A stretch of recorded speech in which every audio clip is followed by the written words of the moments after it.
참 김해시에서 영광입니다. 두 번째 저도 김해 출신입니다. 반갑습니다. 저는 PPT를 좀 늦게 적어 PPT가 좀 준비가 잘 안 돼 있어서 죄송합니다. 저에게 올해 10월 3일이 좀 특별한 날이 있었습니다. 저는 아이가 학교로 적응 안 해서 김해에서 경기도, 경기도에서 전라도로 이렇게 왔다 갔다 하면서 학교 보내고 있는데 저기도 적응 못 해가지고 탄진에, 충남 탄진에 한 외국인 교회에서 홈스쿨 준비한다고 해서 보러 갔습니다. 그 가서 엘리베이터를 타려고 하니까 엘리베이터에서 내리는 4명의 학생들이 우리 아이를 보고 태국식 인사를 했습니다. 그렇더니 우리 아이가 그 아이들을 쫓아가가지고 때리려고 합니다. 저는 깜짝 놀랐어요. 왜 그러냐고 물어보니까 왜 내가 이런 소리 들어대느냐. 그래서 무슨 말이냐? 나는 한국인이 아니냐? 내가 한국에서 태어나는데 한국말 하는데 한국 학교 다니고 있는데 왜 지나가는 사람들이 자꾸 나를 우습게 말하느냐? 저는 그때 아이가 학교로 적응 못하는 이유가 알았습니다. 저는 아이가 공부를 못해가지고 이 학교 그 학교 가는 거 알았더니 그거는 아니라고 해서 바로 다음 날 자퇴를 시키고 지금도 집에서 근처에 교회를 보내서 교육을 하고 있습니다.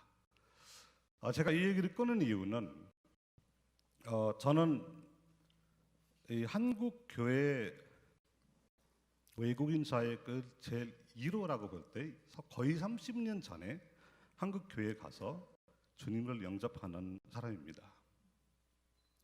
근데 최근에 제가 여기 PPT를 준비를 안 돼 있기 때문에 죄송한데 2010년, 2018년 그리고 2020년 이렇게 세 군데 사건을 제가 모았었는데 2010년에 한국 국적 취득하는 특정 국가 출신 이분이 대중이 이용하는 시설에 출입 금지를 당했습니다. 이유는 외국인이라는 겁니다. 이분이 주민등록증과 여권을 보여주는데 그래도 안 됐습니다. 외국인이 안 됩니다라고 당황하게 거절당했고 경찰 신고까지 했는데 그래도 해결이 없었습니다. 결국 시설 사용을 못하고 들어오게 됐습니다. 2018년 마산에서 일어난 일입니다. 나는 한국인이라고 분명히 말하는데 출입국 단속하시는 공무원들이 수갑으로 채웠습니다. 나는 한국인이라고 말하는데 그랬던 말 듣지 않고 수갑을 채우고 신분증 갖고 있지 않으니까 공장에서 일하기 때문에 결국 몇 시간 후에 지인이 가서 풀어줘야 되는 일이 있었습니다. 그리고 올해입니다. 좀 아까 교수님이 말씀 중에서 난민의 관리 보호를 저는 이주민 관리 보호를 해서 이주민이 정치 참여를 해야 된다라는 강력한 의지를 가지고 참여를 했습니다. 그런데 제가 지금까지 받는 혐오와 협박 느꼈습니다. 잠이 오지 않을 만큼의 문자가 오고 꿈에서도 그런 말들이 반복이 돼서 제가 회개해야 되나 담대하게 나가야 되냐 하는 옆에 계속 기도하고 있는 겁니다. 특히 그 중에서도 일부 목회자들이 유튜브나 이런 데서 그런 혐오적인 그런 내용들이 계속 내보내고 있어서 저는 그런 데다 시달렸습니다. 그래서 이번 제가 이 제안을 받으면서 무슨 얘기를 나눠야 되느냐 하다가 계속 좋은 말 나누면 다 좋은지 알 것 같아서 이주민으로서 그리고 한국인으로서 한국을 사랑하는 한국 사람으로서 여러분 앞에 서게 됐습니다. 저는 처음에 96년에 한국에 들어올 때 97년에 IMF라는 위기에 교회를 만나게 됐습니다. 한국 교회가 얼마나 따뜻하게 해주고 얼마나 많이 그 사랑을 베풀어줘서 제가 가는 것보다는 저는 어렸을 때부터 그런 관심, 사회적 관심이 좀 있어서 한국 교회가 목사님의 말씀이 행동으로 하는 것이 봤습니다. 그러니까 목사님이 강단에서 선포하는 말씀이 그대로 성도들이 행동으로 보여주는 것이 저에게는 감동이 있었습니다. IMF 외환위기 극복을 위한 행동들이 있었습니다. 나라와 민족을 어떻게 살려야 되는 것이 목사님의 설교의 말씀, 성도들이 하는 행동이 있었습니다. 이것이 바로 신앙적으로 사회를 바꿀 수 있다는 것이 저는 알게 됐고 믿게 됐습니다. 그리고 제가 외국인 노동자로 들어와 있는 제가 예수님에 대한 관심을 가지게 되고 만나게 돼서 공부하게 되고 영접해서 신학생 돼서 목사가 돼서 경남 김해에 가서 개척을 했습니다. 15년 동안 경남 김해에서 이주민 사역을 하다가 최근에 또 그거 접고 경기도에 올라와 있습니다. 여기는 제가 강조하고 싶은 건 목사님이 강당에서 설교하는 말씀이 성도님들에게 얼마나 중요하고 그것이 행동으로 옮기기 때문에 과연 이 시대에 지금 우리가 환대와 지금 우리에 들어와 있는 이주민들을 위한 어떤 행동을 해야 되고 우리가 여기 대부분 목사님들이고 선교사님들이기 때문에 우리의 말과 행동이 성도님들이 행동하고 있는지 없는지 우리의 선포하고 있는 말들이 우리 성도님들에게 어떻게 이해가 되고 있는 것이 다시 한번 살펴야 된다고 생각합니다. 그래서 저는 뉴 모멘트라고 생각합니다. 환대의 뉴 모멘트. 아무튼 저는 이주민들을 두 종류로 나눴습니다. 소위 말하는 단기 선교, 출입구에서 말하는 단기 선교가 단기 제루가 아니고 제가 말하는 단기는 E9부터 해가지고 대부분 한 외국인 노동자 그리고 5년에서 8년 정도 거주해서 다시 들어가는 친구들이 있고 그 다음에 나머지는 아예 한국에 원하는 대로 살 수 있는 F5, F2와 비슷한 종류의 비자들이 있습니다. 숫자로 계산해 보면은 지금은 우리가 200명 정도 얘기한다면은 120만 명 정도는 장기 제루자입니다. 그러니까 이제 서서히 단기보다 장기 제루가가 더 많아지고 있습니다. 한국 사회의 구조 변화와 인구 구조 변화, 또 인력 구조 변화 여러 가지 이유가 있겠지만 우리를 봐야 되는 것이 이제 한국에 주저앉는 이주민들이와 이 세대들이 날마다 늘어나고 있고 또 왔다 가는 친구들이 어떻게 보면 좀 그 숫자에 밀려나가고 있다. 저는 그렇게 보고 있습니다. 그렇다면 우리의 환대 방법도 두 가지로 나눠야 된다. 저는 이렇게 생각합니다. 첫 번째는 한국에 거주하고 있는 이주민, 이미 한국 사회에 자리 잡고 있는 저 같은 사람들을 그리고 한국 사회에 어떻게 우리가 함께 나갈 수 있다는 것입니다. 어떻게 우리가 결합해서 이 한국이라는 기반으로서 활동할 수 있느냐 이런 것입니다. 그것이 만약에 저 같은 사람이 이렇게 상처를 받고 또 한국 사회에서 리더자로 활동하고 있는 사람들이 한국인에게 상처를 받고 또 목회자와 여러 가지 장르에서 기독교에 있어서 안 좋은 자꾸 그런 것이 되면은 본인이 한국 교회와 함께 하는 것이 아니라 본인 혼자만의 신앙으로 따라갈 수밖에 없는 겁니다. 이것이 저도 지금 해서 느끼고 있는 것입니다. 제가 한국 교회와 함께해서 나가야 되는데 어떻게 하다가 한국 교회에서 좀 떨어져서 혼자 네팔 목회를 하고 있습니다.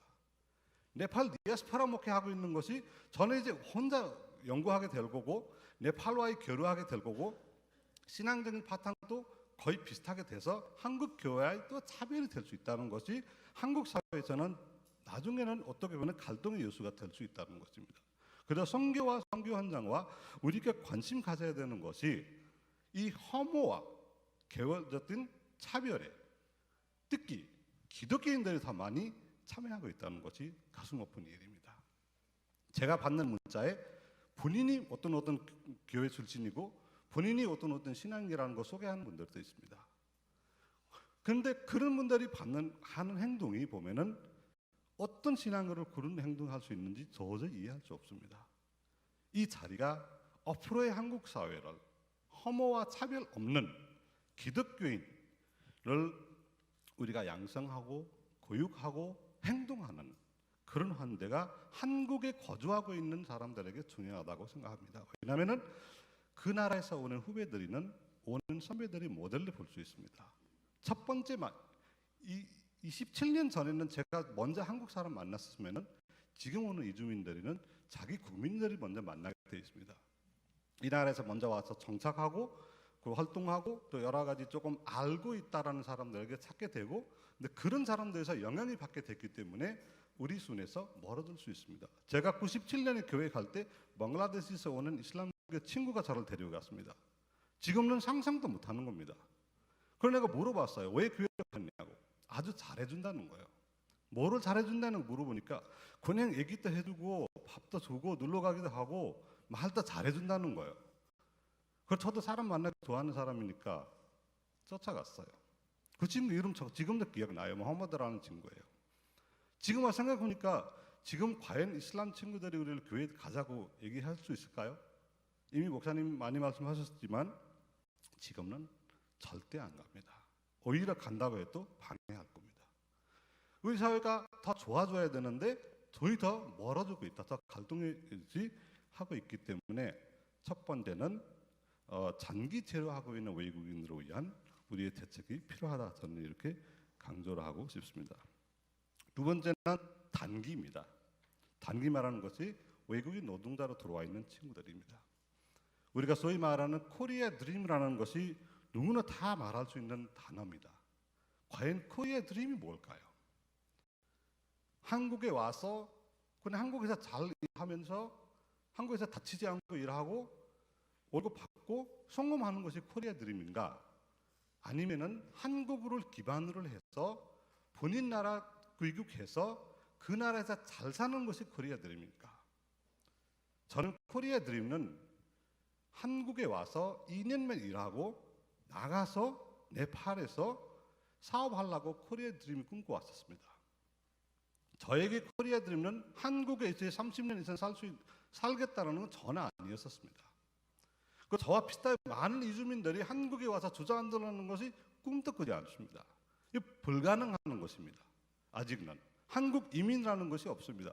어쩌다가 한국에 와서 정착하고 이렇게 하는 것이 있지만 아예 계획적으로 이민은 할 수 있는 나라가 아니기 때문에 나가서 뭐를 하겠다, 다른 나라를 비교하게 되면은 그나마 경제적으로 한국이 세이빙할 수 있는 활일이 많기 때문에 코리아 이 드림이라는 것이 꿈꾸게 되는 겁니다. 그래서 수천만 명 청년들이 네팔 같은 경우는 1년에 한 8명에서 9만 명 정도가 한국어 시험으로 봅니다. 근데 오는 사람들이 3,000명에서 4,000명 정도입니다. 그렇게 많은 분들이 코리아 드림 한국에 도착을 하지만 도착하자마자 그 코리아 드림은 서서히 무너지게 됩니다. 그 계획하고 듣고 생각하는 것이 현장에서는 거의 매칭할 수가 없습니다. 그러면 이제 우리가 환대해야 하는 것이 뭐냐? 그거를 매칭해줘야 되는 것이 우리 역할로 저는 생각합니다.